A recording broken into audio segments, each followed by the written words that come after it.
ഒന്ന് സങ്കൽപ്പിക്കുക, സ്ത്രീയുടെ യഥാർത്ഥ ശക്തി അവളുടെ സൗന്ദര്യത്തിലോ ശബ്ദത്തിലോ വാത്സല്യത്തിലോ അല്ല, മറിച്ച് അവളുടെ ബ്രഹ്മചര്യത്തിലാണ് ഒളിഞ്ഞിരിക്കുന്നതെന്ന് ഞാൻ നിങ്ങളോട് പറഞ്ഞാലോ? നിങ്ങൾ വിശ്വസിക്കുമോ? അതെ, പുരുഷന്മാർക്ക് മാത്രം പരിമിതമെന്ന് പലപ്പോഴും കരുതപ്പെടുന്ന അതേ ബ്രഹ്മചര്യം. എന്നാൽ ഒരു സ്ത്രീയുടെ ബ്രഹ്മചര്യമാണ് പ്രപഞ്ചത്തിന്റെ ആഴത്തിലുള്ള വാതിലുകൾ തുറക്കുന്ന താക്കോലെന്ന് ഞാൻ പറഞ്ഞാലോ? ഒരു സ്ത്രീ സ്വന്തം ഉള്ളിലെ ഊർജ്ജത്തെ നിയന്ത്രിക്കുമ്പോൾ അവൾ ഒരു സാധാരണ മനുഷ്യനിൽ നിന്ന് ദേവതകളേക്കാൾ അതീതമായ ശക്തിയായി മാറുമെന്ന് പറഞ്ഞാലോ? ഇതെല്ലാം കേൾക്കുമ്പോൾ നിങ്ങൾക്ക് ഭ്രാന്തായി തോന്നിയേക്കാം. പക്ഷെ ഈ ഭ്രാന്താണ് സത്യം. ഇതറിയുമ്പോൾ നിങ്ങളുള്ളിലെ അടിത്തറ ഇളകും. കാരണം ലോകം എല്ലായ്പ്പോഴും സ്ത്രീയെ ഒന്നുകിൽ ശരീരത്തിലൊതുക്കി അല്ലെങ്കിൽ അവളുടെ ത്യാഗത്തെ മഹത്വവൽക്കരിച്ച് മറന്നുകളഞ്ഞു. പക്ഷേ ആരും അവളുടെ ഉള്ളിൽ ഒളിപ്പിച്ച പ്രപഞ്ചശക്തിയുടെ രഹസ്യം പൂർണ്ണമായി വെളിപ്പെടുത്തിയില്ല. ഇന്ന് നമ്മൾ ആ രഹസ്യത്തിന്റെ ചുരുളഴിക്കും.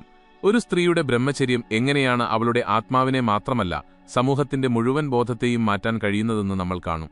എന്തുകൊണ്ടാണ് ചരിത്രത്തിലെ എല്ലാ രഹസ്യവിദ്യകളും, എല്ലാ നിഗൂഢ പാരമ്പര്യങ്ങളും, എല്ലാ രഹസ്യ സമൂഹങ്ങളും സ്ത്രീകളുടെ ബ്രഹ്മചര്യത്തെ അടിച്ചമർത്തിവെച്ചത്? കാരണം ഈ സത്യം ലോകത്തിനു മുന്നിൽ വന്നാൽ നിലവിലുള്ള മുഴുവൻ ശക്തി സന്തുലിതാവസ്ഥയും മാറും. ഈ യാത്ര എളുപ്പമാകില്ല. ഇത് കേട്ട് നിങ്ങളുടെ മനസ്സിളകും. നിങ്ങൾ ഇതിനു മുമ്പ് എവിടെയും കേട്ടിട്ടില്ലാത്ത കാര്യങ്ങളായിരിക്കും ഇവ. എന്നാൽ നിങ്ങൾ ഈ രഹസ്യം ഒരിക്കൽ കേട്ടാൽ വിശ്വസിക്കൂ, നിങ്ങളുടെ ചിന്താഗതി ഒരിക്കലും പഴയതുപോലെയാകില്ല. അപ്പോൾ പ്രപഞ്ചത്തെ തലകീഴായി മറിക്കുന്ന സ്ത്രീ ബ്രഹ്മചര്യത്തിന്റെ ആ രഹസ്യം അറിയാൻ തയ്യാറാകൂ.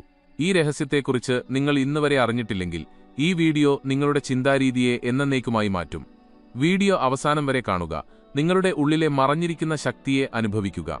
ഒപ്പം ഇപ്പോൾ തന്നെ ചാനൽ സബ്സ്ക്രൈബ് ചെയ്യുക, ഇതുപോലുള്ള ആഴമേറിയ രഹസ്യങ്ങളുമായി നിങ്ങൾ എന്നും ബന്ധപ്പെട്ടിരിക്കാൻ. ഒന്നാം ഭാഗം, രഹസ്യത്തിന്റെ ചുരുളഴിയുന്നു. ഒരു ശാന്തമായ രാത്രി സങ്കൽപ്പിക്കുക. ഇരുട്ടിലെല്ലാം നിശ്ചലമായിരിക്കുന്നു.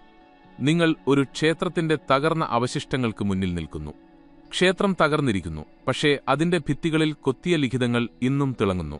അവിടെ ഒരു സ്ത്രീയുടെ ശില്പമുണ്ട്. മുഖത്ത് അഗാധമായ ശാന്തത, കണ്ണുകളിൽ ആഴമേറിയ നിശബ്ദത. എഴുതിയിരിക്കുന്നു, യത്ര നാര്യസ്തു പൂജ്യന്തേ തത്ര ദേവതാരമന്തേ. എവിടെ സ്ത്രീകളെ പൂജിക്കുന്നുവോ അവിടെ ദേവതകൾ വസിക്കുന്നു. എന്നാൽ ഈ വാക്കുകൾക്ക് താഴെ ചരിത്രം മായ്ച്ചുകളഞ്ഞ മറ്റൊരു വരിയുണ്ട്.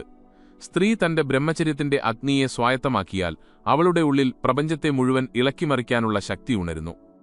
ഈ വരി ഒരു സാധാരണ വാക്യമായിരുന്നില്ല. ലോകത്തിനു മുന്നിൽ ഒരിക്കലും തുറന്നു പറയാൻ അനുവദിക്കാത്ത ഒരു രഹസ്യമായിരുന്നു അത്. പുരുഷന്മാരുടെ ബ്രഹ്മചര്യ കഥകൾ നിങ്ങൾ കേട്ടിട്ടുണ്ടാകും, ശങ്കരാചാര്യർ മുതൽ വിവേകാനന്ദൻ വരെ. പക്ഷേ സ്ത്രീയുടെ ബ്രഹ്മചര്യത്തെക്കുറിച്ച് എവിടെയും ചർച്ചയില്ല. എന്തുകൊണ്ട്?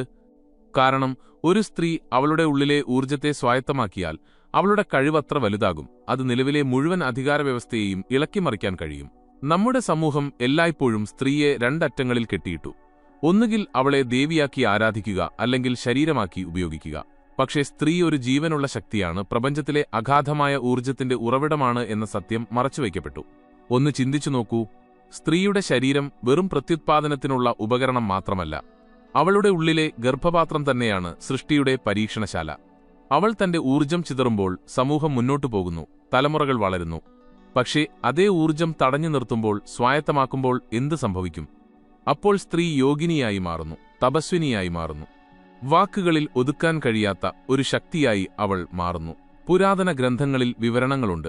ഹിമാലയത്തിലെ ഗുഹകളിലും നർമ്മദയുടെ തീരങ്ങളിലും കാശ്മീരിലെ താഴ്വരകളിലും ജീവിതകാലം മുഴുവൻ ബ്രഹ്മചര്യമനുഷ്ഠിച്ച ചില സ്ത്രീകളുണ്ടായിരുന്നു.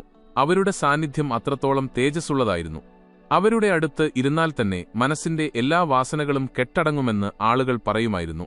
അവരുടെ കണ്ണുകളിൽ നോക്കിയാൽ ഉള്ളിലെ അശാന്തി ശാന്തമാകുമായിരുന്നു. നിങ്ങൾക്കറിയാമോ, ഇന്ത്യയിലെ തന്ത്ര പാരമ്പര്യത്തിൽ ഒരു രഹസ്യം ഒളിഞ്ഞിരിപ്പുണ്ട്. കുലാചാരത്തിലെ സ്ത്രീകൾ ബ്രഹ്മചര്യത്തെ സ്വായത്തമാക്കി സിദ്ധികൾ നേടിയ സാധികമാറായിരുന്നു ഇവർ. ഇവർക്ക് സംസാരിക്കാതെ തന്നെ നിങ്ങളുടെ മനസ്സ് വായിക്കാൻ കഴിയുമായിരുന്നുവെന്നും, രോഗങ്ങളെ തൊട്ടാൽ മാറ്റാൻ കഴിയുമായിരുന്നുവെന്നും, ഏറ്റവും പ്രധാനമായി സമയത്തെ നിയന്ത്രിക്കാൻ കഴിയുമായിരുന്നുവെന്നും പറയപ്പെടുന്നു.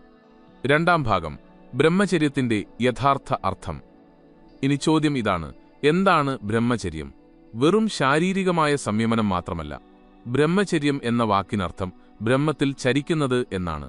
അതായത് ജീവിതത്തെ അങ്ങനെയൊരു ദിശയിലേക്ക് തിരിച്ചുവിടുക, അവിടെ ഓരോ പ്രവൃത്തിയും, ഓരോ ചിന്തയും, ഓരോ ശ്വാസവും പ്രപഞ്ചസത്യത്തിലേക്ക് നയിക്കുന്നു. പുരുഷന്റെ ബ്രഹ്മചര്യവും സ്ത്രീയുടെ ബ്രഹ്മചര്യവും വ്യത്യസ്തമല്ല, പക്ഷെ അതിന്റെ പ്രകടനങ്ങൾ ഭിന്നമാണ്. പുരുഷന്റെ ബ്രഹ്മചര്യം ഊർജ്ജത്തെ മുകളിലേക്കുയർത്തുന്നു. അതേസമയം സ്ത്രീയുടെ ബ്രഹ്മചര്യം ആ ഊർജത്തെ ഉള്ളിലേക്ക് സംഗ്രഹിച്ച് ഗർഭജ്യോതിയാക്കി മാറ്റുന്നു. ഈ വ്യത്യാസം ലോകം ഒരിക്കലും അംഗീകരിച്ചില്ല. നിങ്ങളൊരു പക്ഷേ ശ്രദ്ധിച്ചിട്ടുണ്ടാകും. ഒരു സ്ത്രീ ആത്മസംയമനം പാലിക്കുമ്പോൾ അവളുടെ കണ്ണുകളിൽ ഒരു പ്രത്യേക തിളക്കമുണ്ടാകും. അവളുടെ സാന്നിധ്യം കൊണ്ടുതന്നെ അന്തരീക്ഷം പവിത്രമാകും. ചരിത്രത്തിലെ സ്ത്രീകളെ ശ്രദ്ധിക്കുക. മീരാബായി, ആനന്ദമയി, മാതാ, അമൃതാനന്ദമയി. ഇവരുടെയെല്ലാം ബ്രഹ്മചര്യമാണ് അവരെ ഈശ്വര സാക്ഷാത്കാരത്തിലേക്ക് എത്തിച്ചത്. എന്നാൽ ഇവിടെ ഒരു ആഴമേറിയ രഹസ്യമുണ്ട്. ഇത് വളരെ കുറച്ച് ആളുകൾക്കേ മനസ്സിലായിട്ടുള്ളൂ. സ്ത്രീയുടെ ബ്രഹ്മചര്യം കേവലം വ്യക്തിപരമായ സാധനയല്ല. അത് സമൂഹത്തിന്റെ മൊത്തത്തിലുള്ള ഊർജത്തെ സ്വാധീനിക്കുന്നു. 100 സ്ത്രീകൾ പൂർണ്ണ ബ്രഹ്മചര്യം അനുഷ്ഠിച്ചാൽ പോലും രാജ്യത്തിന്റെ മുഴുവൻ ബോധത്തെയും മാറ്റാൻ കഴിയും. കാരണം സ്ത്രീ സ്വന്തമായി മാത്രം ഒതുങ്ങുന്നില്ല. അവളുടെ ഉള്ളിൽ തലമുറകൾ വസിക്കുന്നു. അവളുടെ ബ്രഹ്മചര്യം വരാനിരിക്കുന്ന തലമുറകളുടെ ബോധത്തെ നിർമ്മലമാക്കുന്നു. ഇതൊരാത്മീയ സങ്കല്പമാണോ അതോ സത്യമാണോ എന്ന് നിങ്ങൾ ചിന്തിക്കുന്നുണ്ടാകാം. എങ്കിൽ കേൾക്കൂ. ശാസ്ത്രവും ഇതിലേക്ക് വിരൽ ചൂണ്ടുന്നു. എപ്പിജെനറ്റിക്സ് എന്ന ശാസ്ത്രം പറയുന്നത് നമ്മുടെ ജീവിതശൈലിയും മാനസികാവസ്ഥയും നമ്മുടെ ജീനുകളെ സ്വാധീനിക്കുമെന്നും ഈ മാറ്റങ്ങൾ നമ്മുടെ അടുത്ത തലമുറകളിലേക്ക് എത്തുമെന്നുമാണ്. ഇപ്പോൾ ചിന്തിച്ചു നോക്കൂ. ഒരു സ്ത്രീ തന്റെ ഉള്ളിലെ ശക്തിയെ സ്വായത്തമാക്കിയാൽ അവൾ സ്വന്തം ആത്മാവിനെ മാത്രമല്ല, വരാനിരിക്കുന്ന തലമുറകളുടെ ആത്മാവിനെയും മാറ്റാൻ കഴിയും. അതുകൊണ്ടാണ് പറയുന്നത്, ഒരു സ്ത്രീ സാധ്വിയാകുമ്പോൾ അവൾ സ്വന്തമായി മാത്രമല്ല, ലോകം മുഴുവൻ സ്വായത്തമാക്കുന്നു. 3-ാം ഭാഗം. ശക്തിയെ മറച്ചുവെച്ചത് എന്തുകൊണ്ട്? പക്ഷേ ഈ രഹസ്യം പുറത്തുവരാതിരുന്നത് എന്തുകൊണ്ടാണ്? എന്തുകൊണ്ടാണ് ചരിത്രം സ്ത്രീ ബ്രഹ്മചര്യത്തെ മറന്നുകളഞ്ഞത്? കാരണം തനിക്ക് നിയന്ത്രിക്കാൻ കഴിയാത്ത ശക്തിയെ അധികാരം എല്ലായ്പ്പോഴും ഭയപ്പെടുന്നു. സ്ത്രീ തന്റെ ബ്രഹ്മചര്യത്തെ സ്വായത്തമാക്കിയാൽ ആർക്കും അവളെ തടയാൻ കഴിയില്ലെന്ന് പുരുഷാധിപത്യ സമൂഹത്തിന് ഭയമുണ്ടായിരുന്നു. അവൾ സമൂഹത്തിന്റെ ഒഴുക്കിനെ മാത്രമല്ല, അധികാരത്തിന്റെ ഘടനകളെയും തകർക്കും. അതുകൊണ്ട് അവളെ ഒന്നുകിൽ വീടിന്റെ 4 ചുവരുകൾക്കുള്ളിൽ തളച്ചിടുക, അല്ലെങ്കിൽ ദേവിയാക്കി ആകാശത്തേക്ക് ഉയർത്തുക. അങ്ങനെ ഒരു മനുഷ്യരൂപത്തിൽ തന്റെ യഥാർത്ഥ ശക്തിയെ അവൾക്കൊരിക്കലും തിരിച്ചറിയാൻ കഴിഞ്ഞില്ല. എന്നാൽ മറന്നുപോയ ആ രഹസ്യം അറിയാനുള്ള സമയമാണിത്. കാരണം ഇത് സ്ത്രീകളുടെ കാര്യം മാത്രമല്ല, ഇത് മനുഷ്യരാശിയുടെ മൊത്തത്തിലുള്ള ഊർജത്തിന്റെ ചോദ്യമാണ്. ഒരു സ്ത്രീയുടെ ബ്രഹ്മചര്യമാണ് അന്ധകാരം നിറഞ്ഞ ഈ ലോകത്തിന് പുതിയ വെളിച്ചം നൽകാൻ കഴിയുന്ന ശക്തി. 4-ാം ഭാഗം. യോഗിനികളും കുണ്ടലിനിയും രഹസ്യശക്തിയും. ചരിത്രത്തിന്റെ താളുകളിൽ നിന്ന് സ്ത്രീ സന്യാസിനിമാരുടെ കഥകൾ എന്തിനാണ് അപ്രത്യക്ഷമായതെന്ന് നിങ്ങൾ എപ്പോഴെങ്കിലും ചിന്തിച്ചിട്ടുണ്ടോ? കാരണം ഈ കഥകളിൽ ഒളിപ്പിച്ച ആ രഹസ്യം പുറത്തുവന്നിരുന്നെങ്കിൽ സമൂഹത്തിന്റെ വേരുകൾ ഇളകുമായിരുന്നു. നിങ്ങൾ യോഗിനികളെക്കുറിച്ച് കേട്ടിട്ടുണ്ടാകും. ഇന്നത്തെ പുസ്തകങ്ങൾ പറയുന്നത് പോലെ അവർ വെറും നർത്തകിമാരായിരുന്നില്ല. ബ്രഹ്മചര്യത്തിന്റെ ശക്തിയാൽ സ്വന്തം ഊർജത്തെ ജ്വലിപ്പിച്ചവരായിരുന്നു അവർ. അവരുടെ ഓരോ ചുവടും പ്രപഞ്ചത്തിന്റെ സ്പന്ദനങ്ങളുമായി ബന്ധപ്പെട്ടിരുന്നു. പഴയ താന്ത്രിക പാരമ്പര്യങ്ങളിൽ എഴുതിയിരിക്കുന്നു, സ്ത്രീയുടെ ഉള്ളിൽ കുണ്ടലിനി സർപ്പത്തെപ്പോലെ ചുരുണ്ടുകിടക്കുന്നു. പുരുഷനിൽ ഇതിനെ ഉണർത്താൻ പ്രയാസമാണ്, പക്ഷേ സ്ത്രീയിൽ ഈ ഊർജം സ്വാഭാവികമായി തന്നെ ശക്തമാണ്. അതുകൊണ്ടാണ് ഒരു സ്ത്രീ സംയമനം പാലിച്ചാൽ അവളുടെ കുണ്ടലിനി സാധാരണയേക്കാൾ പല മടങ്ങ് വേഗത്തിലുണരുന്നത്. ഈ ശക്തി ഉണരുമ്പോൾ അതിന്റെ സ്വാധീനം അവളുടെ ശരീരത്തിലോ മനസ്സിലോ മാത്രം ഒതുങ്ങുന്നില്ല, അത് മുഴുവൻ അന്തരീക്ഷത്തെയും മാറ്റുന്നു. ഇപ്പോൾ ആഴത്തിൽ ചിന്തിക്കുക. സ്വന്തം ഉള്ളിലെ ആഗ്രഹങ്ങളെ അടക്കി നിർത്തുന്ന ഒരു സാധ്വി സ്ത്രീ. അവൾ സാധന ചെയ്യുമ്പോൾ അവളുടെ ബോധത്തിൽ നിന്ന് പുറപ്പെടുന്ന തരംഗങ്ങൾ മുഴുവൻ സമൂഹത്തിലുമെത്തുന്നു. ശാസ്ത്രജ്ഞർ ഇതിനെ റെസൊണൻസ് എന്ന് വിളിക്കാം, പക്ഷേ യോഗം ഇതിനെ സങ്കല്പശക്തി എന്ന് പറയുന്നു. ഇത് കേവലം ചിന്തകൾക്ക് യാഥാർത്ഥ്യത്തെ മാറ്റാൻ കഴിയുന്ന അതേ ശക്തിയാണ്. ചരിത്രത്തിലേക്ക് നോക്കുക. രാജസ്ഥാനിലെ റാണി പദ്മിനി തന്റെ ബ്രഹ്മചര്യവും ആത്മസംയമനവും ജൗഹർ അഗ്നിയിലേക്ക് മാറ്റി. വിദ്യദേവി കാശ്മീരിലെ താഴ്വരകളിൽ ധ്യാനിച്ചിരുന്നു. അവരുടെ നോട്ടം കൊണ്ട് മാത്രം ആളുകൾ സമാധിയിലെത്തിയിരുന്നു. ലാൽദേവ് ലല്ലേശ്വരി, കാശ്മീരി സന്യാസി കവയത്രി, സ്ത്രീ ബ്രഹ്മചര്യത്തിന്റെ ശക്തിയെ പാട്ടുകളിലൂടെ പകർത്തി.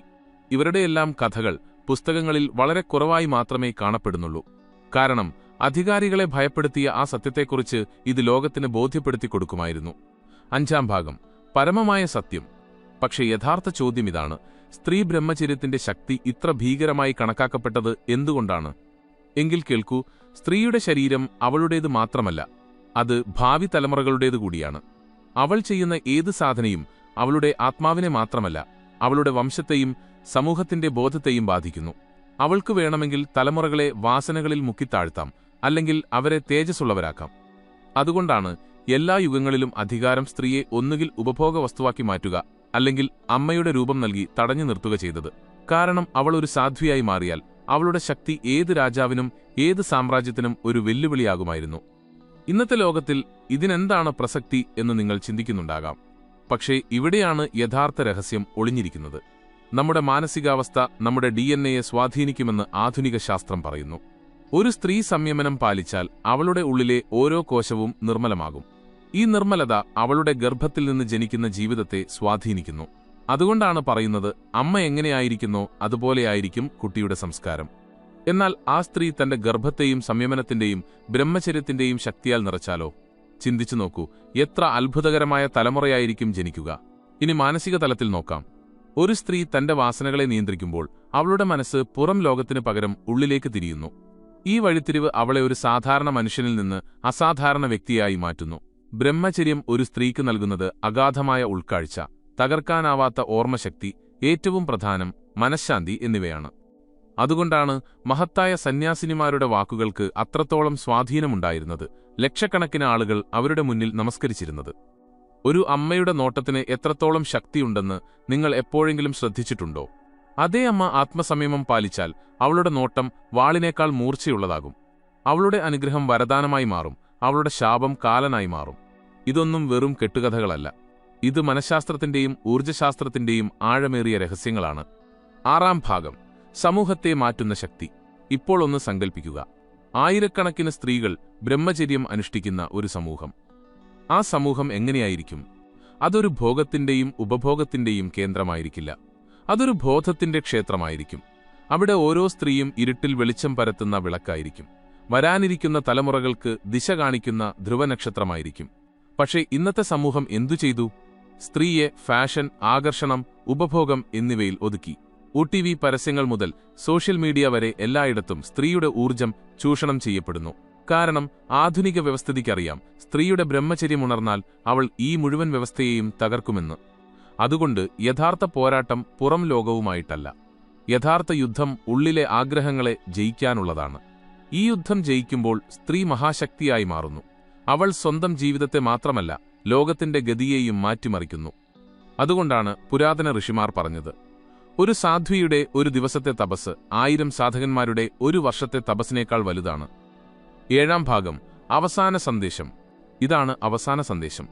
സ്ത്രീ ബ്രഹ്മചര്യം വെറും പാരമ്പര്യമോ കഥയോ അല്ല. ഇത് യഥാർത്ഥ ശക്തിയാണ്. ഇത് മനസ്സിലാക്കി സ്വീകരിച്ചാൽ സമൂഹം മാറും. ഈ ശക്തി വ്യക്തിഗത വികസനം നൽകുക മാത്രമല്ല, വരാനിരിക്കുന്ന തലമുറകളുടെ ബോധത്തെ നിർമ്മലവും ശക്തവുമാക്കുകയും ചെയ്യുന്നു. ഇതൊരു പ്രപഞ്ചോർജ്ജത്തിന്റെ ഉപാധി മാത്രമല്ല, സമൂഹത്തിന്റെയും മനുഷ്യരാശിയുടെയും ഘടനയെ മാറ്റാൻ കഴിയുന്ന ശക്തിയാണെന്ന് ഇപ്പോൾ നിങ്ങൾ മനസ്സിലാക്കിയിരിക്കുന്നു. ചരിത്രത്തിൽ ഇത് അടിച്ചമർത്തപ്പെട്ടു. പക്ഷേ ഇപ്പോൾ അതിന്റെ രഹസ്യം നിങ്ങൾക്ക് മുന്നിൽ വെളിപ്പെട്ടിരിക്കുന്നു. നിങ്ങൾ ഇത് മനസ്സിലാക്കുകയും സ്വീകരിക്കുകയും ചെയ്താൽ ഇന്നുവരെ ചില രഹസ്യസാധികമാർക്ക് മാത്രം അറിയാമായിരുന്ന ആ ശക്തിയുമായി നിങ്ങൾ ബന്ധപ്പെടും. അവസാന രഹസ്യം, ഈ ശക്തി സംയമനം പാലിക്കുന്ന സ്ത്രീയിൽ മാത്രമേ ഉണരുകയുള്ളൂ. ഈ ശക്തി കുടുംബത്തിലും സമൂഹത്തിലും തലമുറകളിലേക്കും വ്യാപിക്കുന്നു. ഈ ശക്തി മാനസികമായും ശാരീരികമായും ആത്മീയമായും അജയ്യമാണ്. ഏറ്റവും പ്രധാനം, ഈ ശക്തിക്ക് മനുഷ്യരാശിക്ക് പുതിയ ദിശാബോധം നൽകാൻ കഴിയും. അപ്പോൾ സ്ത്രീകൾക്ക് അവരുടെ ശക്തി തിരിച്ചറിയാനുള്ള, ബ്രഹ്മചര്യം പാലിക്കാനുള്ള സമൂഹത്തിൽ സ്ഥിരതയും ധാർമ്മികതയും ഊർജ്ജവും പകരമുള്ള സമയമാണിത്. ഇത് അവർക്ക് മാത്രമല്ല, വരാനിരിക്കുന്ന തലമുറകൾക്കും മുഴുവൻ മനുഷ്യസമൂഹത്തിനും ലഭിക്കുന്ന ഏറ്റവും വലിയ സമ്മാനമാണ്.